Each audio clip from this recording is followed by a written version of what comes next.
जब हम भारत के इतिहास की बात करते हैं तो अक्सर हमारे दिमाग में वही घटनाएं, वही राजा महाराजा, वही युद्ध और वही सभ्यताएं आती हैं जिन्हें स्कूल की किताबों में पढ़ाया गया है। लेकिन भारत का इतिहास सिर्फ उन्हीं पन्नों तक सीमित नहीं है।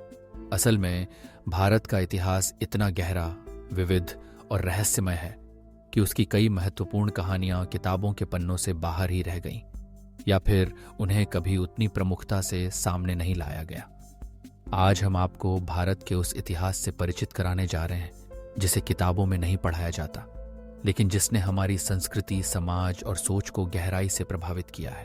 शुरुआत करें तो भारत की प्राचीन सभ्यताओं की कहानी सिंधु घाटी सभ्यता तक ही नहीं रुकती। सिंधु घाटी के साथ साथ भारत के पूर्वी, दक्षिणी और उत्तर पूर्वी हिस्सों में कई ऐसी सभ्यताएं विकसित हुईं जिनका उल्लेख शायद ही कहीं मिलता है। पूर्वोत्तर भारत के अहोम साम्राज्य ने सैकड़ों साल तक बाहरी आक्रमणकारियों को रोककर अपनी संस्कृति का संरक्षण किया, लेकिन इनकी वीरता और शौर्य के किस्से आज भी अज्ञात हैं। क्या आप जानते हैं कि भारत में विज्ञान और गणना की परंपरा कितनी पुरानी है? आर्यभट्ट, ब्रह्मगुप्त और भास्कराचार्य जैसे गणितज्ञों का नाम तो सुन रखा होगा, लेकिन दक्षिण भारत के लीलावती, मणिरत्नम और नल्दी जैसे वैज्ञानिकों की खोजें और प्रयोग सार्वजनिक पुस्तकों में कहीं भी नहीं मिलते। ये वे लोग थे जिन्होंने खगोल विज्ञान, चिकित्सा और भौतिकी के क्षेत्र में अद्भुत काम किया, लेकिन उनकी उपलब्धियां कहीं गुम हो गईं। भारत का इतिहास केवल राजाओं और युद्धों का नहीं, बल्कि आम लोगों का भी है। किताबों में हमेशा बड़े बड़े साम्राज्यों, उनके युद्धों और राजनीतिक उठापटक की चर्चा होती है, लेकिन उन किसानों, दस्तकारों और व्यापारियों की अनकही कहानी कहीं खो जाती है, जिन्होंने देश को बनते बढ़ते देखा। बनारस के बुनकर, राजस्थान के कुम्हार, बंगाल के नाविक, इनकी मेहनत और हुनर ने भारत की सांस्कृतिक विविधता को पंख दिए, लेकिन उनके नाम इतिहास की किताबों में शायद ही मिले। अगर हम सामाजिक आंदोलनों की ओर बढ़ें तो भारत के इतिहास में कई ऐसे छोटे छोटे आंदोलन हुए जिन्होंने समाज को बदलने में बड़ी भूमिका निभाई। उदाहरण के लिए महाराष्ट्र के सत्यशोधक समाज, पंजाब के सिंह सभा आंदोलन या फिर बंगाल के फकीर सन्यासी विद्रोह। ये वो आंदोलन हैं जो समाज सुधार, जातिवाद और धार्मिक कट्टरता के खिलाफ खड़े हुए, लेकिन इनका उल्लेख किताबों में बहुत कम मिलता है। अक्सर हम भारत की स्वतंत्रता संग्राम की बात करते हैं तो गांधी, नेहरू, सुभाष चंद्र बोस जैसे बड़े नेताओं का नाम सामने आता है, लेकिन क्या आप जानते हैं कि असम के कनकलता बरुआ, मणिपुर की रानी गाइदिनल्यू या फिर कर्नाटक के हनुमंथप्पा जैसे अनगिनत स्वतंत्रता सेनानी थे जिन्होंने अपने जीवन की परवाह किए बिना संघर्ष किया।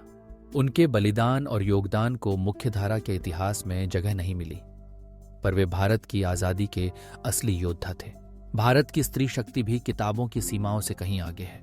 रानी दुर्गावती, रानी अभक्का और झलकारी बाई जैसी वीरांगनाओं की गाथाएं किताबों में कहीं कहीं मिलती हैं, लेकिन भारत की हजारों ऐसी महिलाएं थीं जिन्होंने अपने जीवन में साहस, बलिदान और नेतृत्व का परिचय दिया। वे सिर्फ युद्ध भूमि में ही नहीं, बल्कि समाज सुधार, शिक्षा, चिकित्सा और कला के क्षेत्र में भी अग्रणी थीं। धार्मिक विविधता की बात करें तो भारत के इतिहास में बौद्ध, जैन, सिख और इस्लाम धर्म के साथ साथ कई आदिवासी और लोक धर्मों की परंपराएं भी रही हैं। ये परंपराएं कभी कभी मुख्यधारा के इतिहास से बाहर रह जाती हैं, लेकिन उन्होंने भारत की सांस्कृतिक धारा को गहराई और रंग दिया। छत्तीसगढ़, झारखंड और पूर्वोत्तर के आदिवासी समाजों की धार्मिक मान्यताएं और त्योहार आज भी जीवित हैं, लेकिन उनकी ऐतिहासिक पृष्ठभूमि कहीं दर्ज नहीं होती। साहित्य और कला का क्षेत्र भी इससे अछूता नहीं है। कबीर, तुलसी, मीराबाई जैसे संतों की कविताएं तो प्रसिद्ध हैं, लेकिन भारत के गांव गांव में पैदा हुए अनगिनत लोक कवि, गायक, कहानीकार और चित्रकारों की रचनाएं मौखिक परंपरा के जरिए ही आगे बढ़ीं। उनके गीतों, कथाओं और चित्रों में उस भारत की झलक मिलती है जो किताबों की सीमाओं से परे है। भारतीय विज्ञान और तकनीक का इतिहास भी अपूर्ण है। प्राचीन भारत में जल प्रबंधन, वास्तुकला, धातु विज्ञान और चिकित्सा के क्षेत्र में अद्भुत खोजें हुईं। उदाहरण के लिए राजस्थान के बावड़ी, गुजरात के सौर संग्रहण गृह और दक्षिण भारत के मंदिरों की वास्तुकला, ये सब उच्च तकनीकी ज्ञान के उदाहरण हैं, लेकिन इनका विवरण अमूमन किताबों में नहीं मिलता।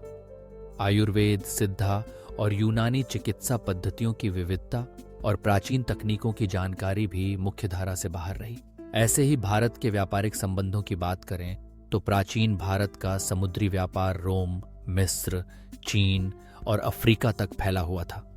भारतीय मसाले, वस्त्र और धातुएं पूरे विश्व में प्रसिद्ध थीं। इन व्यापारिक मार्गों की कहानियां, व्यापारी समुदायों की संस्कृति और उनके योगदान को भी इतिहास में सीमित स्थान मिला है। और अंत में भारत के जनजातीय समाजों का इतिहास। भारत के सैकड़ों जनजातीय समुदायों की अपनी अलग संस्कृति, भाषा और परंपरा रही है। वे अपने रीति रिवाज, लोक कथाएं और प्राकृतिक ज्ञान के साथ सदियों तक जीवित रहे हैं। उनकी सभ्यता, उनके संघर्ष और उनके योगदान को किताबों में जगह नहीं मिली, लेकिन वे भारत की सभ्यता के अनमोल रत्न हैं। कुल मिलाकर भारत का वो इतिहास जो किताबों में नहीं पढ़ाया जाता, वह असल में उस भारत की कहानी है जो आम लोगों के जीवन, उनकी सोच, उनके संघर्ष और उनकी उपलब्धियों में बसता है। यह इतिहास सिर्फ राजमहलों, युद्धों और राजाओं का नहीं, बल्कि उन लोगों का है जिन्होंने संस्कृति, कला, विज्ञान, समाज और धर्म की विविधता को जीवित रखा।